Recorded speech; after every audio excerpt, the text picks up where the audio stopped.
బెత్లెహేములో ఉన్నటువంటి ఒక యవనస్తుడు ఉన్నాడు. అతడు లేవి వంశము, అతడు దేవుని సేవకుడు. దేవునికి స్తోత్రం. పెద్దగా చెప్దాం హల్లెలూయా. దేవుని సేవకుడికి వెంచబడినటువంటి ఒక యవనస్తుడు ఉన్నాడు. అతడు యూదా బెత్లెహేము నుంచి వచ్చాడు. యూదా బెత్లెహేము నుంచి వచ్చినప్పుడు ఎవరు చేర్చుకున్నారు అతన్ని? మీకా అనేటువంటి ఒక వ్యక్తి తన ఇంటికి ఆ సేవకుని చేర్చుకున్నాడు. ఆమేన్. మన దైనందిన జీవితంలో కూడా మన ఇంటికి దేవుని వాక్యాన్ని చేర్చుకోవాలి. ఏనండి, దేవుని వాక్యాన్ని మనం చేర్చుకోవాలి. మన మనసులో చేర్చుకోవాలి, మన అంతరంగంలో చేర్చుకోవాలి, మన గృహములో చేర్చుకోవాలి, మన యొక్క ఇంటిలో యేసయ్య మాటలో సమకూర్చుకోవాలి. ఏనండి, ఎక్కడ కూడా పుట్టులు పెట్టకూడదు. వాగ్దానాలు ఇలా రాసుకోవటం మంచిది. పెద్ద పెద్ద పుట్టులు పెట్టి కార్యక్రమాలు చేయకూడదు. యేసుక్రీస్తు చెప్పాడు, దేని రూపముగానైనా మీరు పోల్చవద్దు. ఆమేన్. పెద్దగా చెప్దాం హల్లెలూయా. యాజకుడైనటువంటి లేవి వంశస్థుడైనటువంటి ఈ యవ్వన బిడ్డను మేక తన ఇంటికి చేర్చుకున్నాడు. ఒక సేవకుడు అండి, తన ఇంటికి ఈయన చేర్చుకున్నాడు. మేక అనేటువంటి ఒక వ్యక్తి కుటుంబ వ్యవస్థ ఉన్నటువంటి వ్యక్తి. పిల్లలు ఉన్నారు, భార్య ఉంది, అతనికి ఇల్లు ఉంది, అతనికి పొలం ఉంది, అన్నీ ఉన్నాయి. ఈ దైవజనుడను మేక ఇంట్లో చేర్చుకున్నాడు. చేర్చుకున్న తర్వాత ఏం జరిగింది మీరు ఒకసారి చదవండి. 10వ వచనం.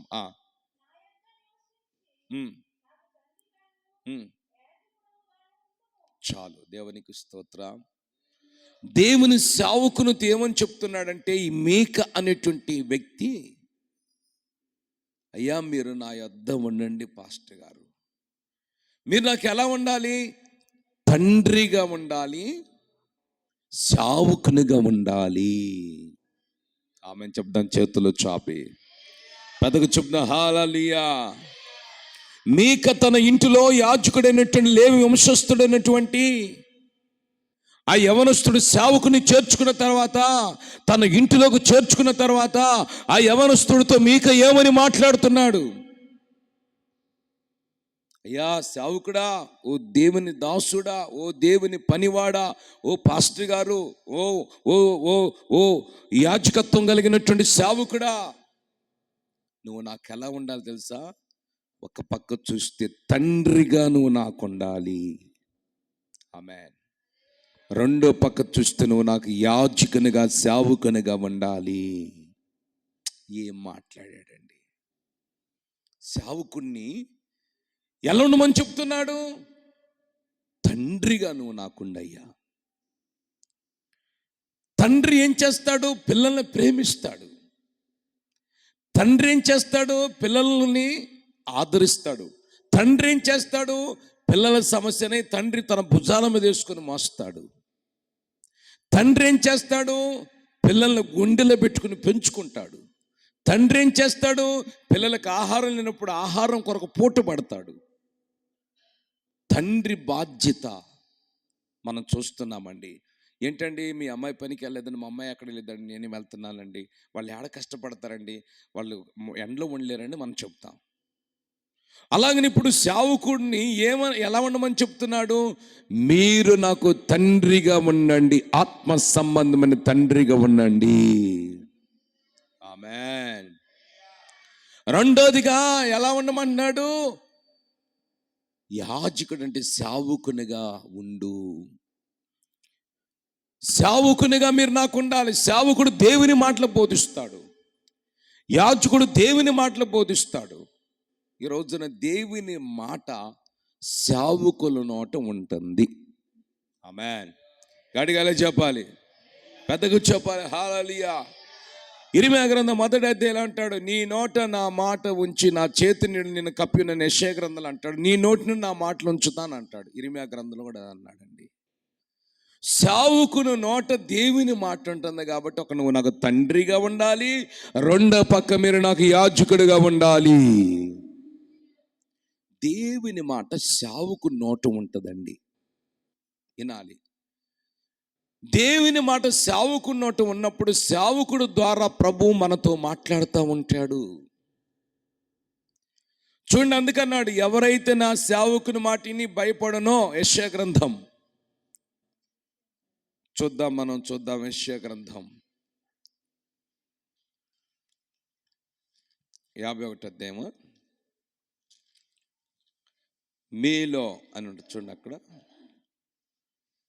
50వ అధ్యాయము 10వ వచనము. మీలో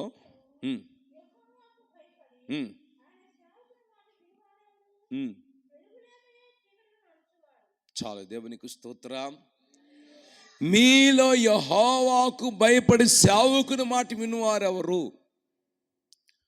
బైబిల్లో మనం చూస్తే సేవకుని మాట విన్న వాళ్ళు ఎంతమంది ఉన్నారు? సేవకుల నోట యేసయ్య మాట ఉంది. వినండి, సేవకుల నోట ఏముంది? యేసయ్య మాట సేవకుల నోట ఉంటుంది. ఆమేన్. ఇప్పుడు సేవకుల నోటి నుంచి వచ్చే మాట యేసయ్య మాట. ఆ మాట విని భయపడేవారు ఎవరున్నారు బైబిల్లో? భయపడితే ఏం జరుగుతుంది? సేవకుని మాట విన్న సారేపతి యదవరాలు 3.5 సంవత్సరాలు పోషించబడింది. ఆమేన్. సేవకుడి మాటని యేసుక్రీస్తు ఒక సేవకుడు అని ఉంది బైబిల్లో. ఆయన మాట ఉన్న పేతురు విస్తారమైన చేపలు పట్టగలిగాడు. ఆమేన్.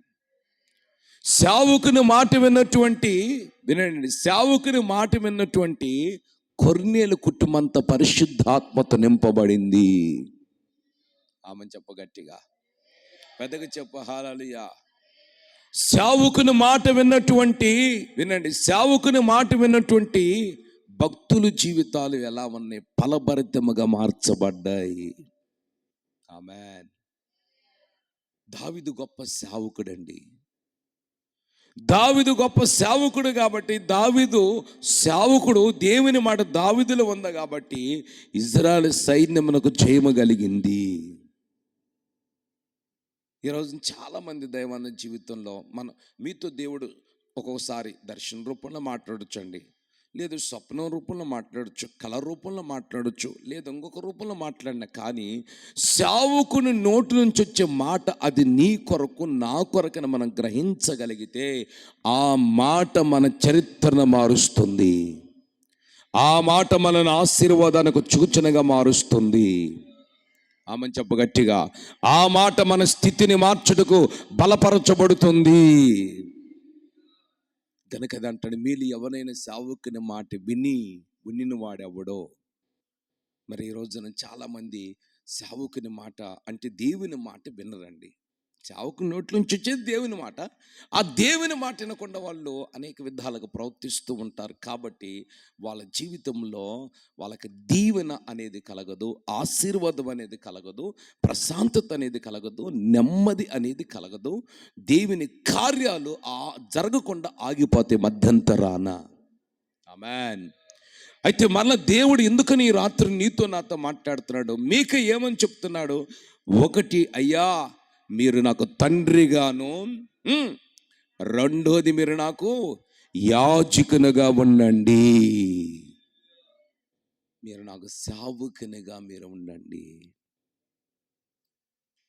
సేవకునిగా మీరు నాకు ఉన్నట్లయితే, సేవకుడు ఎప్పుడైనా కానీ దేవుని బిడ్డల కొరకు ప్రార్థన చేస్తూనే ఉంటాడు.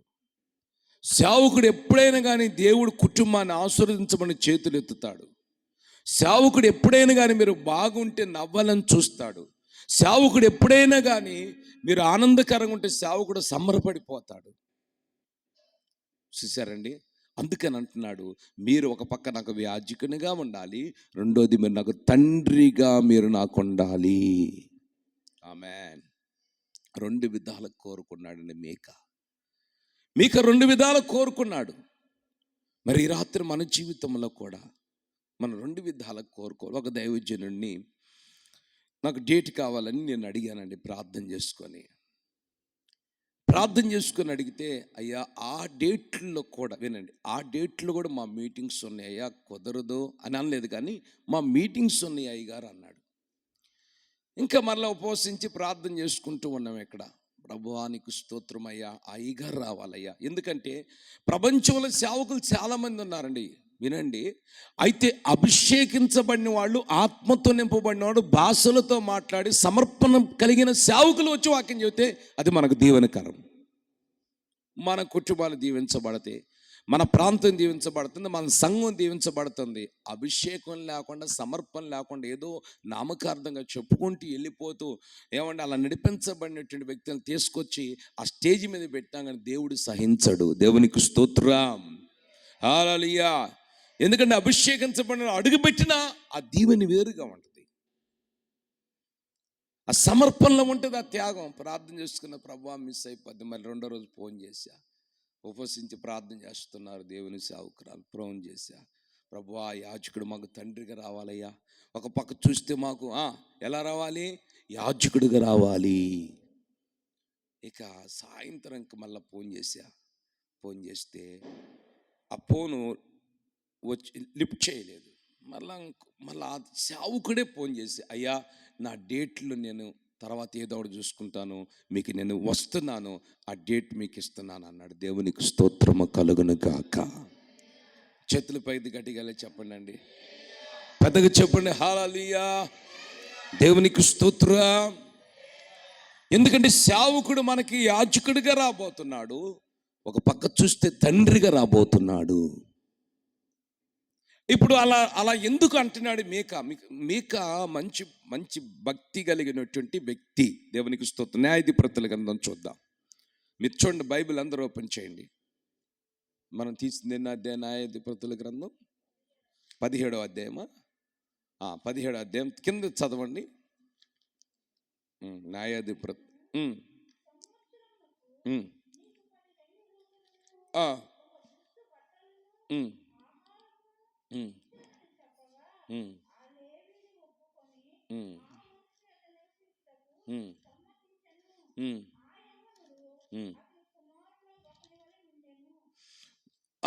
వాళ్ళ కుమారులలో ఒక్కని వలె ఉండెను. ఆయన ఒప్పుకున్నాడు. ఏమన్నా సంవత్సరమునకు నీకు 10 ఎండి రూపాయలు రూకలను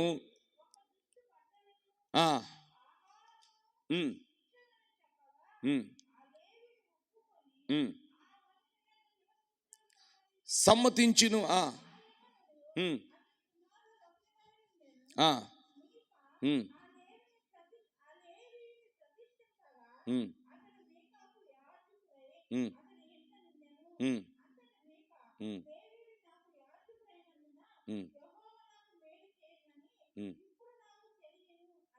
చూశారండి, ఆ లేవీయుడైన యాజకుడు ఇప్పుడు నాకు ఎలా ఉన్నాడు?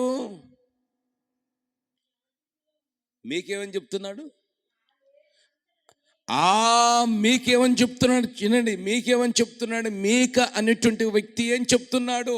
ఆ లేవీయుడైన యాజకుడుగా నాకు ఉన్నందున యేసయ్య నాకు మేలు చేయబోతున్నాడు. నాకు ఇప్పుడు అర్థమైపోయింది. చేతులు చాపు గట్టిగా చెప్పు, పెద్దగా చెప్పాలి. ఆ లేవీయుడైనటువంటి యాజకుడుగా ఉన్నటువంటి ఆ వ్యక్తి ఇప్పుడు నాకు నా ఇంట్లో యాజకుడుగా ఉన్నాడు కాబట్టి, నాకు తండ్రిగా ఉన్నాడు కాబట్టి, నాకు ఆయన సేవకుడుగా ఉన్నాడు కాబట్టి, నా దేవుడు ఇప్పుడు నాకు మేలు చేసి ఉన్నాడు. మనకు మేలు జరగాలంటే వినండి, మీరు బాగా అర్థం చేసుకోండి. ఇక్కడ చెప్తున్నాడు, అని చెప్తున్నాడు, నాకు యాజకుడైనందున యెహోవా నాకు మేలు చేయనని ఇప్పుడు నాకు తెలియను అనేను. ఆమేన్. సేవకుడు ఆయనకి యాజకుడిగా ఉన్నాడు కాబట్టి ఇప్పుడు ఆయనకి దేవుడు ఏం చేశాడండి? మేలు చేయనని నాకు ఇప్పుడు అర్థమైపోయింది అంటున్నాడండి. నిజంగా అవును కదండి. సేవకుడు ఏం చేస్తాడు? ప్రార్థన చేస్తాడు. సేవకుడు ఏం చేస్తాడు? ఎత్తి పడతాడు. సేవకుడు ఏం చేస్తాడు? జ్ఞాపకం చేసుకోమంటాడు. సేవకుడు ఏం చేస్తాడు? దీవించమంటాడు. అప్పుడు సేవకుడు నోటి మాట నేనేమన్నాడండి? రూఢీపరుస్తాను. నేను నా సేవకుని మాట రూఢీపరుస్తాను. ఆమేన్. ఆ సేవకుడి నుంచి వచ్చే నోటి మాట ద్వారా ఈ మీకాకి దేవుడు మేలు చేయటం ప్రారంభించాడండి.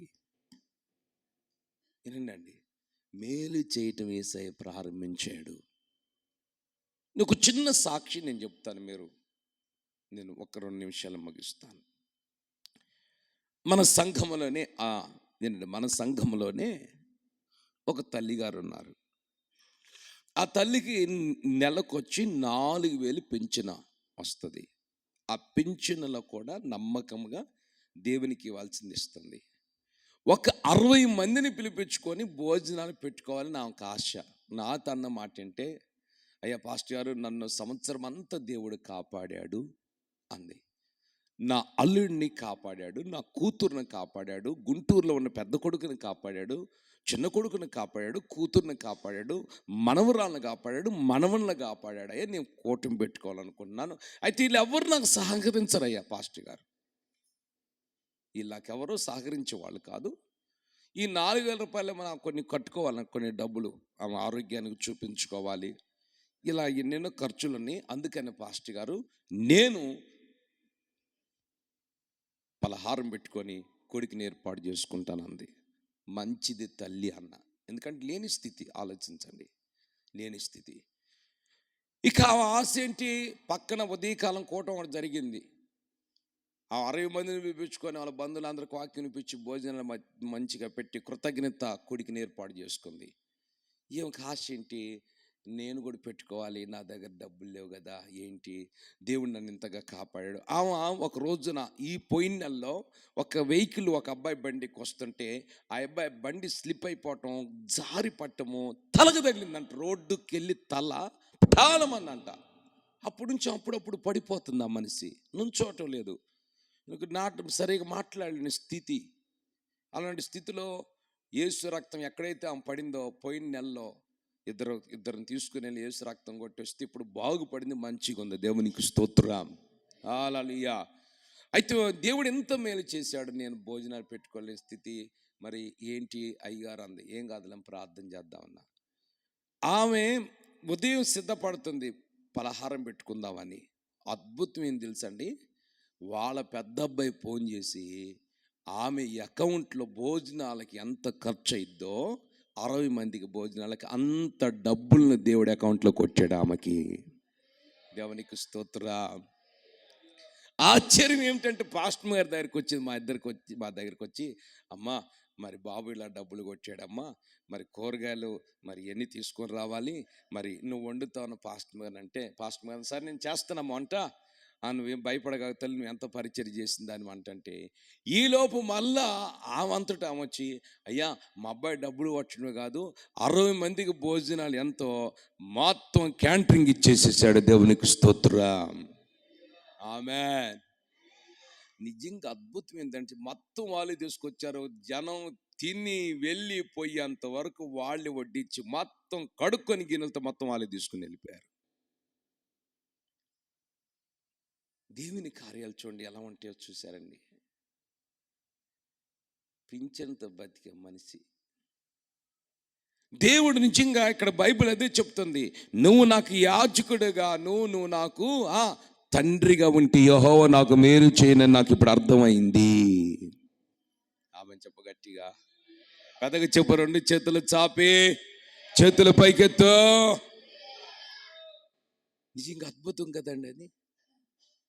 ఏమి లేవు ఆ చేతులు, ₹1 డబ్బులు. పలహారం అంటే ఆ షాపులో పలహారం ఉంటుంది కాబట్టి ఒక బూందీ ప్యాకెట్ తెచ్చి పెట్టుకుందాం అనుకుంది వాస్తవంగా ఆమె. అయితే నిజంగా ఆ రోజున 60 మంది భోజనాలు చేసి ఎన్ని అరటీలు వేసారు, 10-11 అరటీలు వేసారండి.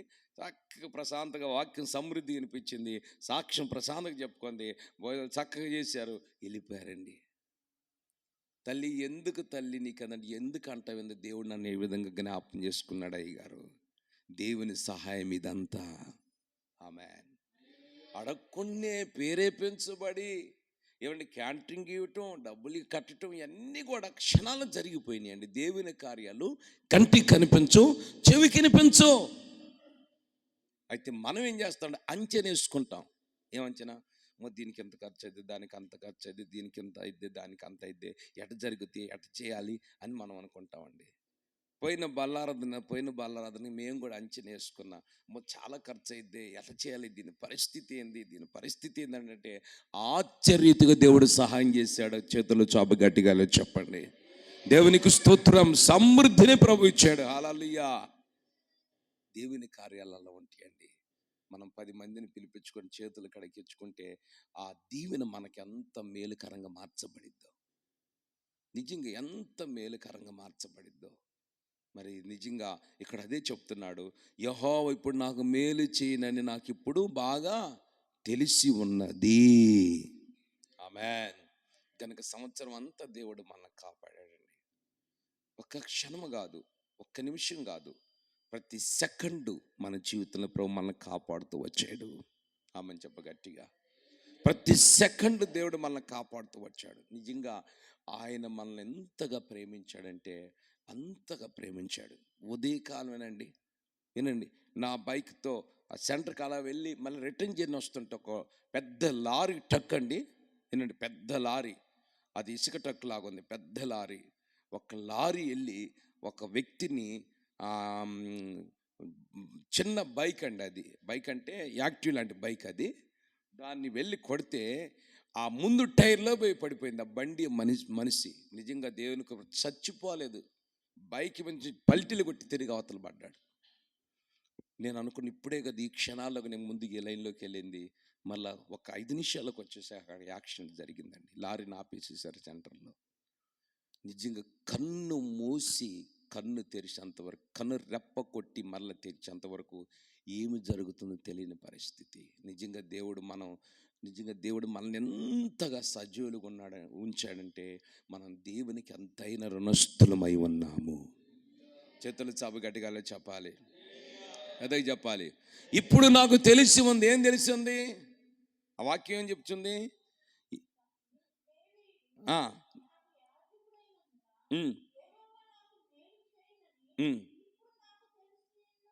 తెలియను అనేను. దేవునికి స్తోత్రం.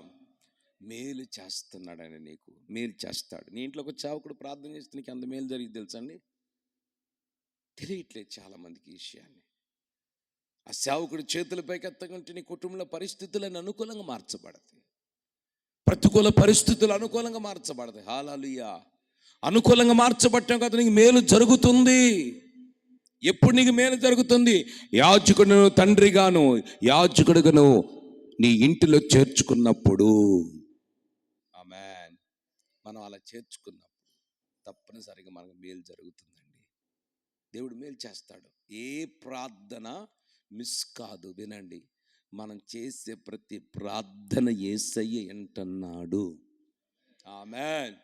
మనం అనుకుంటాం ఈ మిస్ అయిపోద్ది, ఈ ప్రార్థన మిస్ అయిపోద్ది, ఆ ప్రార్థన మిస్ అయిపోద్దాం, చేసి నాకు ఇసుగుదాలు వచ్చింది, ఏం ధర నా పరిస్థితులు అయిపోయింది అనుకోగాకు. ప్రతి ప్రార్థనకు ఒక రోజున ప్రత్యుత్తరం ఇచ్చే సమయం రాగానే నువ్వు అనుకోకమునుపు అన్నీ జరిగిపోతాయి. ఆమేన్. నువ్వు అనుకోకమునుపు అన్నీ జరిగిపోతాయి. అన్నీ ఏంటి చేయడం మొత్తం జరిగిపోతాయి. తలంచవు కూడా, నీకు తెలియట్లేదు. నువ్వు తలంచు, అన్నీ జరిగిపోతాయి. ఏడు చేయడం మొత్తం నీకు జరిగిపోతాయి. తెలియకుండా అన్నీ జరిగిపోతాయి. తెలిసి కాదు, తెలియకుండా జరిగిపోతాయి. కనుక ఈ రాత్రి నిజంగా మీకా ఎంత మంచి చక్కటి మాట చెప్తున్నాడో. అయ్యా, ఆ లేవుడిని మీరు నాకు యాజకుడిగాను తండ్రిగా ఉన్నందుకు స్తోత్రం. అయ్యా నా ప్రభువా, ఈ బిడ్డ నాకు సేవకుని ఉంచినందుకు స్తోత్రం, ఆత్మ తండ్రిగా ఉంచినందుకు స్తోత్రం.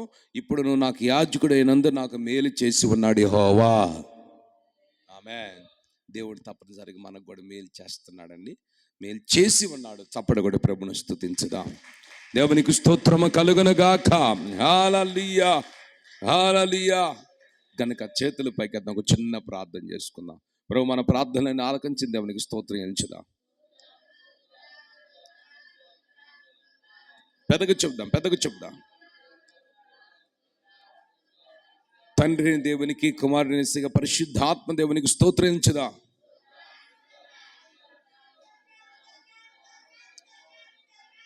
ఆయన రాజ్యానికి రాకగా ఆయత్తపరుస్తున్న త్రేక దేవుని చిత్తమైన దేవునికి స్తోత్రించుదాం. ఆమేన్. ఇంకొక మాట, పనివాడు జీతానికి, చెప్పండి, పనివాడు జీతానికి పాత్రుడు. ఇప్పుడు మీరు ఇప్పుడు దాకా ఎవరు పని చేశారు? నోరు తెరండి. 7 గంటల నుంచి ఇప్పుడు 9 గంటల వరకు మనం ఎవరు పని చేసాం? నోరుదే చెప్పలేదు. యేసయ్య పని చేసాం. ఆమేన్. చెప్పాలి గట్టిగా. హల్లెలూయా. మన సొంత పనులు ఇప్పుడు దాకా చేసుకున్నాం 7 గంటల దాకా. ఇప్పుడు మనం ఎవరు పని చేసాం? యేసయ్య పని 7 నుంచి 9 గంటల దాకా చేసాం. ఇప్పుడు పనివాడు దేనికి పాత్రుడవుతాడు? యేసయ్య పని మనం అందరు రోగుల కొరకు, ఆత్మల కొరకు, సంఘాల కొరకు, సేవకుల కొరకు, విశ్వాసుల కుటుంబాల కొరకు మనం ప్రార్థన చేశాం కాబట్టి తగిన జీతము ప్రభు మనకిస్తున్నాడు. ఆమేన్. పనివాడు జీతానికి పాత్రుడు.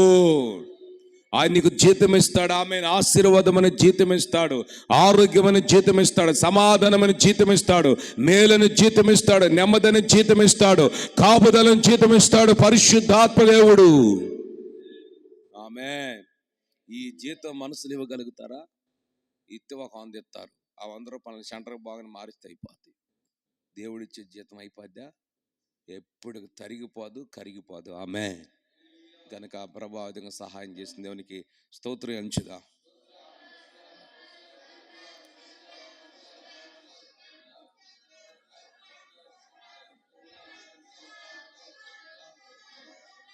ప్రార్థన చేతుల పైకెత్తాం. చిన్న ప్రార్థన చేసుకుందాం. ప్రేమ కలిగిన తండ్రి, జీవాధిపతి నీకు స్తోత్రం. ఈ రాత్రి మీద ఆస్తులను బలపరిచి నాతోను నీ బిడ్డలతో మీరు మాట్లాడారు. మీ చిత్తమైన బిడ్డల ప్రేరేపింపజేసి మీరు పురుగొలిపి ఆత్మను వారిలో ఉంచి బిడ్డలు మీరు నడిపించినందుకు స్తోత్రాలయ్యా. నా తండ్రి, నీ బిడ్డలతో నాతో మీరు మాట్లాడారయ్యా. పనివాడు జీతానికి పాత్రుడు అన్నారు. తగిన జీతం నీ బిడ్డలకు మాకు అనుగ్రహించినందుకు స్తోత్రములు తండ్రి. ప్రాముఖ్యముగా తండ్రి, మీకా చెప్పినట్లుగా అయ్యా నాకు తండ్రిగాను ఉండయ్యా, నాకు యాజకునిగా ఉండమన్నాడు గనుక నాకు యెహోవా మేలు చేశాడని చెప్పాడయ్యా. అలాంటి అనుభూతి మేము కూడా తండ్రి, మీ బిడ్డలు కూడా తండ్రి, తండ్రిగాను యాజకునిగాను వాళ్ళ గృహములు చేర్చుకొని తండ్రి నడిపించబట్టు కృప దయచేయండి.